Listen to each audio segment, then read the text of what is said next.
बस योर आमज यह हेचने बस वनकन बुटीकस मज ये करान तो वारिया फायदे मिल अम खतर वनकन अगर वो मार्केटस मज कचा सिलाई पलवस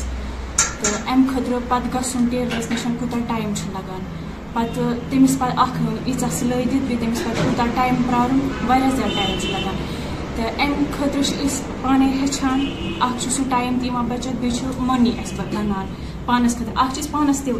टाइम बचावान पन यह सिलाई ते बचावान बे सज काम ते करान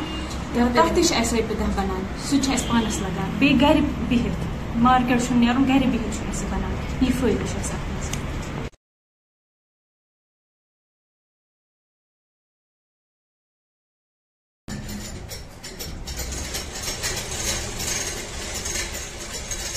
है एक लड़की के लिए खास करके, मतलब अगर अपने घर में रहेंगी तो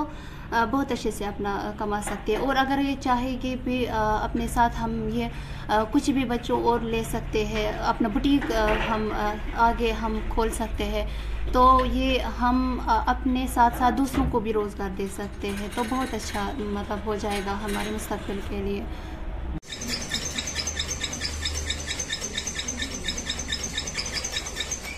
मुझे लगता है ज़्यादा यहाँ पे चलता है कि मतलब अपना बिज़नेस उतना मतलब ज़्यादा जॉब को प्रेफर नहीं देते हैं जितना आज बिज़नेस को देते हैं प्रेफर।